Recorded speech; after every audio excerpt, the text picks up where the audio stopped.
Hello everyone, it's Nicole here. Welcome back to my YouTube channel. In today's video, I want to talk about how to save a root-rotted plant, and especially in winter. If you watch my previous videos, you probably already know that I do not encourage people to do propagation in winter due to two reasons. One is the low humidity and low temperature in winter. After you do propagation, it is very important, very critical to provide the perfect environment for the plant or for the cutting to grow, to develop roots. So that's why it is so important not to do propagation in winter. But there is one exception, root rot. So I want to talk about a little bit this plant. This is Philodendron brandianum, or Philodendron brandy. So I got this plant back in July 2020. So now it is November.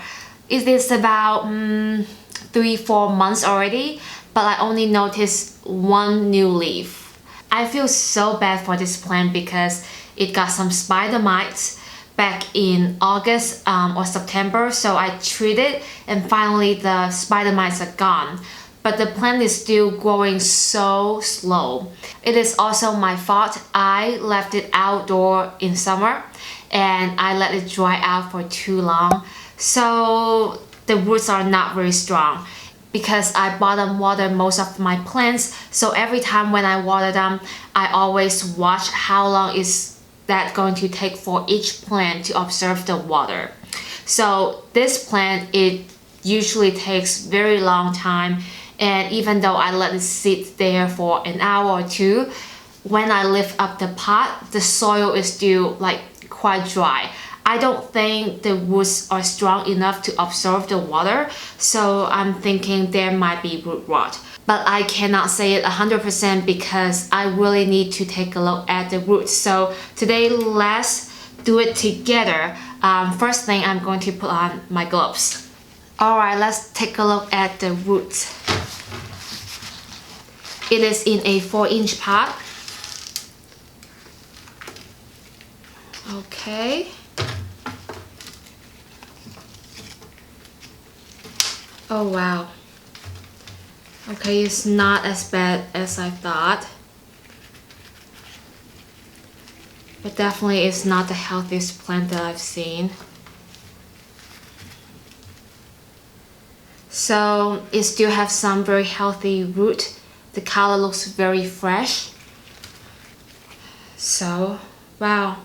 I'm so glad that I take it out and take a look.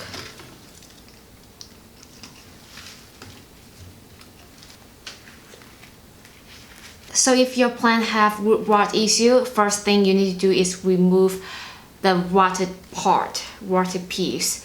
I'm just going to cut it and leave the healthier ones.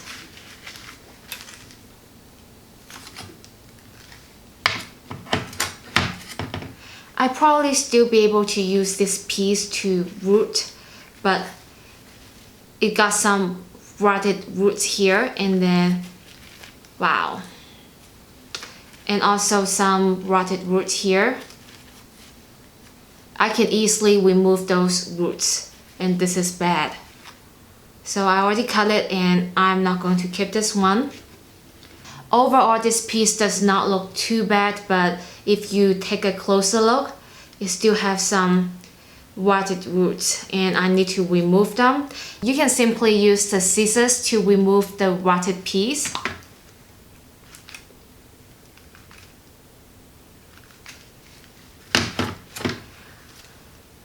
Another way is if you're not happy with the look of it, you can cut between the node and then propagate. So I think this is what I'm going to do. So here's a node and then here is a node and I'm going to cut it here. Probably not. Okay, I think I'm going to cut it here. I decided not to cut here is because there is a new leaf going to unfurl and I don't want the leaf to die. If you cut it very close to the new leaf, it is very possible that this leaf will die and turn brown or just never unfold. So I'm going to cut it right here. After you make a cut, make sure you let it dry out for an hour or two, and then put it in water or put it in soil for soil propagation or water propagation, or whatever medium that you like. I think this piece is still looking okay, so I will put it back to the original pot and wait for this piece to dry out, and I will put them into the same pot. So we'll come back. Alright, I'm back. So I'm going to put this piece and this cutting into the same pot. Of course, you can put it in water or put it in lacquer to do water or lacquer propagation. So what I'm going to do is I'm going to add some soil. I add a lot of perlite in the soil, so it should provide very good drainage.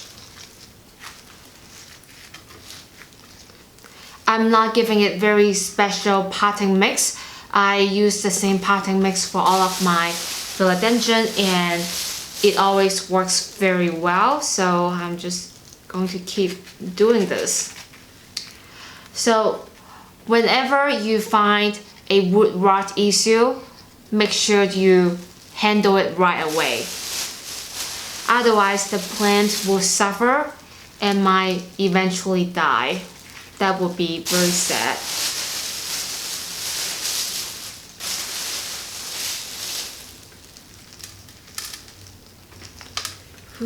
I'm making a mess here. Alright, this is the final look. I think it looks very good and hopefully it will develop some new leaf for me pretty soon.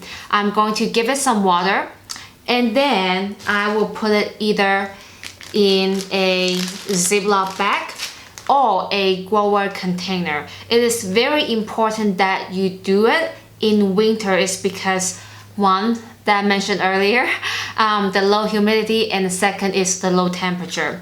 Putting it in a Ziploc bag can really help keep the moisture level and also keep the temperature. So this week the weather has been very nice, about 22 to 26 degrees Celsius or 60-65 degrees Fahrenheit.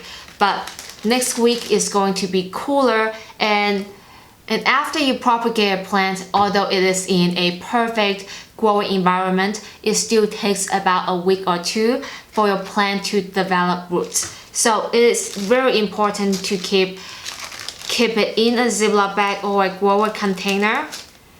And after you notice some new growth sign, then you can remove the Ziploc bag. So this is a little tip for you.